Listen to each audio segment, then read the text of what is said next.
Bismillahirrahmanirrahim. Assalamu alaikum dear students. My name is Mushtaq Ahmad, lecturer in biology. Dear student, आज हम start करने जा रहे हैं lung volume and lung capacity. No dear student, जिस तरह आप सबको पता है कि दुनिया में डिफरेंट किस्म के एनिमल्स है और ये सारे एनिमल्स क्या करते हैं, गैसेस का एक्सचेंज करते हैं. गैसेस के एक्सचेंज करने के प्रोसेस को क्या कहते हैं, रिस्पायरेशन कहते हैं. तो डिफरेंट एनिमल में डिफरेंट रिस्पायरेटरी आर्गन्स होते हैं और इसी तरह ह्यूमन में भी रिस्पायरेटरी आर्गन है जिसे हम लंग्स कहते हैं. तो आज हम लंग्स के स्टोरेज कैपेसिटी और इसके वॉल्यूम के बारे में डिस्कशन करेंगे. तो बेसिकली इसमें दो चीज़ें आती है, एक को हम कहते हैं लंग वॉल्यूम और दूसरे को हम कहते हैं लंग कैपेसिटी. पहले हम डिस्कस करते हैं लंग वॉल्यूम को. लंग वॉल्यूम क्या है? The amount of air that can be inhaled और exhaled during one respiratory cycle. इसका क्या मतलब है कि अमाउंट ऑफ एयर जो है वो हम कितना इनहेल करते हैं और एक्सहेल करते हैं एक रिस्पायरेटरी साइकिल में. एक रिस्पायरेटरी साइकिल क्या है? जब हम एक दफ़ा इनहेलिंग करते हैं और एक्सहेलिंग करते हैं, इसको हम वन रिस्पायरेटरी साइकिल कहते हैं.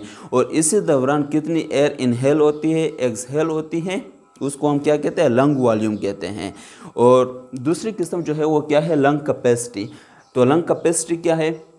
The volume of air in the lungs upon the maximum effort of inspiration. इसका क्या मतलब है कि जब हम फोर्सफुली इंस्पायरेशन करते हैं यानी इनहेलिंग करते हैं ज़बरदस्ती फोर्सफुली, उस टाइम पे जितनी एयर होती है लंग्स के अंदर उसको हम क्या कहते हैं, लंग कैपेसिटी कहते हैं. यानी फॉर एग्जांपल जब मैं ज़ोर से सांस लेता हूँ तो इस तरह मैंने अब इनहेलिंग की, इंस्पायरेशन की, फोर्सफुली की, एफर्ट लगाया, मैक्सिमम एफर्ट लगाया, और इसी दौरान जब एयर जितनी भी थी लंग्स के अंदर, इसको हम कहते हैं लंग कैपेसिटी. और बेसिकली ह्यूमन के अंदर जो लंग कैपेसिटी है वो कितनी है, 5 लीटर है, यानी कि 5000 ml, या इसको हम 5 लीटर भी कहते हैं. सही है. तो 5 लीटर ह्यूमन की लंग की कैपेसिटी है. नो डियर स्टूडेंट, अब हम आते हैं लंग वॉल्यूम की तरफ. तो लंग वॉल्यूम बेसिकली दो किस्म का होता है. ये डिपेंड करता है कि बॉडी रेस्ट में है या फिर एक्सरसाइज में है. तो पहले हम देखते हैं कि जब बॉडी रेस्ट के अंदर हो तो उस वक्त लंग वॉल्यूम क्या होगा. सही है. उस वक्त जो रिस्पायरेटरी साइकिल्स है वो किस तरह होंगे. बेसिकली जो रिस्पायरेटरी साइकिल्स होते हैं ये 15 से 20 होते हैं पर मिनट इन ह्यूमन. सही है. ओके. तो इसको हम देखते हैं. तो बेसिकली रेस्ट के ऊपर जब बॉडी होती है, respiratory cycle at rest. No dear student, respiratory cycle at rest इसका फर्दर दो टाइप्स है, टाइडल वॉल्यूम और residual volume. No dear student, tidal volume क्या है? टाइडल वॉल्यूम जो है ये एयर का वो वॉल्यूम है जो एक रिस्पायरेटरी साइकिल में जब हम इनहेलिंग करते हैं और एक्सहेलिंग करते हैं एक दफ़ा एक रिस्पायरेटरी साइकिल में, उसमें जो एयर का वॉल्यूम है उसे हम क्या कहते हैं, टाइडल वॉल्यूम कहते हैं. यहाँ डायग्राम के थ्रू हम इसको समझते हैं. तो ये फॉर एग्जांपल क्या है, ये लंग का डायग्राम है. सही है. ओके. तो यहाँ पर ये है नॉर्मल, जब हम नॉर्मल होते हैं. सही है. जब हम रेस्ट कर रहे होते हैं उस टाइम पे. तो यहाँ पर नॉर्मल में जब हम इनहेलिंग करते हैं तो ये जो लंग का साइज़ है ये क्या हो जाता है, ऊपर चला जाता है, इंक्रीज़ हो जाता है. सही है. जब हम इनहेलिंग करते हैं. ओके. और फिर जब हम एक्सहेलिंग करते हैं तो फिर ये लंग का साइज़ क्या हो जाता है, नीचे आ जाता है. तो ये इसी तरह ऊपर नीचे जाता है लंग का साइज़. और इसी दौरान जब हम इनहेलिंग करते हैं तो एयर को अंदर ले जाते हैं और फिर हम एक्सहेलिंग करते हैं तो एयर को हम वापस भेज देते हैं. ये जो हम एयर को अंदर ले जा रहे हैं और एयर को वापस ले जा रहे हैं, इस एयर को हम क्या कहते हैं, टाइडल वॉल्यूम कहते हैं. और जिस तरह स्टूडेंट मैंने आपको पहले बताया कि ह्यूमन की कैपेसिटी कितनी है लंग की, 5 लीटर. सही है.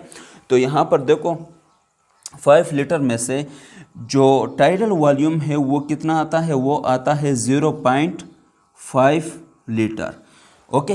तो ये जो बाकी एयर है, फॉर एग्जांपल ये 5 लीटर है टोटल, तो 5 लीटर में से जब हम 0.5 लीटर माइनस करते हैं तो कितने बचते हैं, 4.5 लीटर. तो 4.5 लीटर जो एयर है वो बच जाती है. वो कहाँ पर बच जाती है, वो बच जाती है लंग्स में. तो यहाँ पर ये जो आपको स्पेस नज़र आ रहा है इसको हम क्या कहते हैं, रेसिड्यूअल वॉल्यूम कहते हैं. और ये एयर जो है ये लंग्स के अंदर ही रहती है, ये इनहेलिंग और एक्सहेलिंग में हिस्सा नहीं लेती। तो टोटल 0.5 लीटर जो था वो एयर इनहेलिंग और एक्सहेलिंग में हिस्सा ले रही थी, बाकी कितना बच गई 4.5 लीटर। तो 4.5 लीटर जो एयर है ड्यूरिंग रेस्ट ये हमारे लंग्स में रहेगी, और इस वॉल्यूम को हम क्या कहते हैं, रेसिडुअल वॉल्यूम कहते हैं। नो डियर स्टूडेंट, अभी हम आते हैं रिस्पिरेटरी साइकिल एट एक्सरसाइज। यहाँ पर थोड़ा डिफरेंस है। एक्सरसाइज में हम क्या करते हैं, एक्सरसाइज में हम एयर को जो सांस है उसको हम ज़ोर से लेते हैं, सही है, फोर्सफुली हम एयर को इन करते हैं, अंदर करते हैं, इनहेल करते हैं, और एक्सहेल भी हम फोर्सफुली करते हैं। तो यहाँ पर जो रिस्पिरेटरी साइकिल एट एक्सरसाइज है, यहाँ पर इसके फिर दो किस्में हैं। एक को हम कहते हैं इंस्पायरेटरी रिजर्व वॉल्यूम और दूसरों को हम कहते हैं एक्सपायरेटरी रिजर्व वॉल्यूम। नो पहले आते हैं हम इंस्पायरेटरी रिजर्व वॉल्यूम की तरफ। इंस्पायरेटरी रिजर्व वॉल्यूम क्या है, जब हम इनहेलेशन करते हैं फोर्सफुली, यानी कि जिस तरह मैं करता हूँ, तो ये मैंने फोर्सफुली इनहेलेशन कर ली, सही है। इसी दौरान जब मैंने फोर्सफुली इनहेलेशन कर ली तो इसका मतलब ये है कि मैंने ज़्यादा एयर जो है वो इन किया होगा, अंदर किया होगा।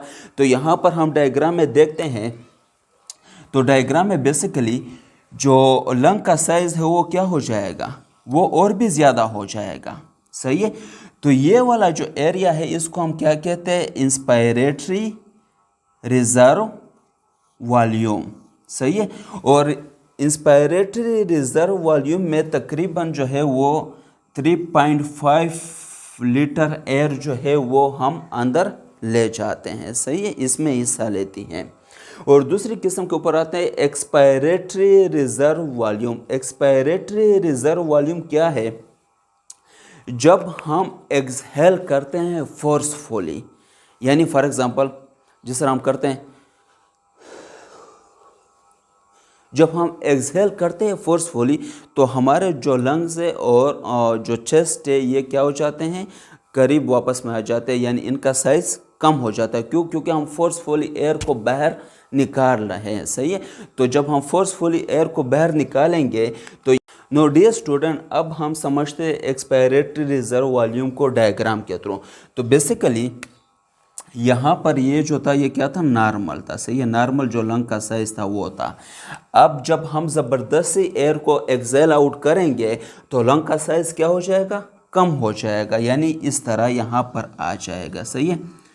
तो ये वाला जो एरिया है, ये वाला यहाँ पर जो हमने यहाँ पर पहले जो हवा थी वो तो हमने अभी फोर्सफुली बाहर निकाल दी, सही है, जो नॉर्मल हालत में यहाँ पर मौजूद थी। लेकिन अभी हमने एक्सपायरेटरी रिजर्व वॉल्यूम यानी हमने ज़बरदस्ती हवा को बाहर एक्सेल आउट किया, तो यहाँ पर इस वॉल्यूम को क्या कहते हैं, एक्सपायरेटरी रिजर्व वॉल्यूम, सही है। और ये पहला वाला था टाइडल वॉल्यूम। तो बेसिकली स्टूडेंट्स, और यहाँ पर एक्सपायरेटरी रिजर्व वॉल्यूम में जो रेसिडुअल वॉल्यूम है वो कम हो जाएगा। वो कितना हो जाएगा, 1.5 लीटर हो जाएगा रेसिडुअल वॉल्यूम। क्यों?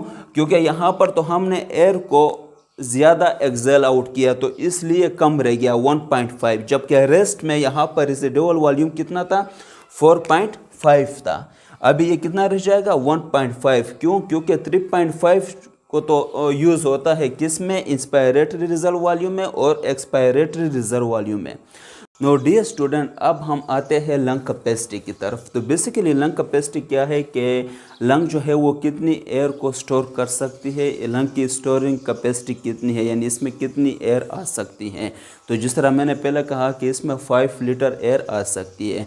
नो, इसकी कैपेसिटी को हम क्या करते हैं, कैलकुलेट करते हैं जब हम रेस्ट पे होते हैं और जब हम एक्सरसाइज पे होते हैं, दोनों साइडों पे इसको कैलकुलेट करते हैं। जब हम रेस्ट पे होते हैं तो जिस तरह मैंने पहले कहा कि रेस्ट पे टाइडल वॉल्यूम कितना होता है, 0.5 लीटर होता है, और रेसिडुअल वॉल्यूम कितना होता है, 4.5 होता है।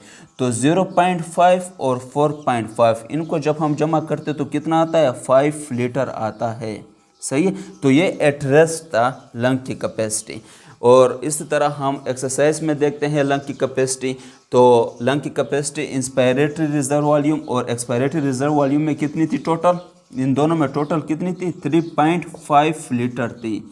ओके, 3.5 लीटर ये हो गई। और रेसिडुअल वॉल्यूम जो था वो कितना था एक्सरसाइज में? वो था 1.5 लीटर, 1.5 लीटर। अब इन दोनों को जब हम जमा करते हैं तो टोटल कितना आता है? 5 लीटर आता है।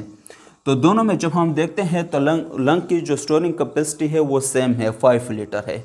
नो डियर स्टूडेंट, ये था आज का लेक्चर। उम्मीद है कि आप सबको समझ आ गया होगा।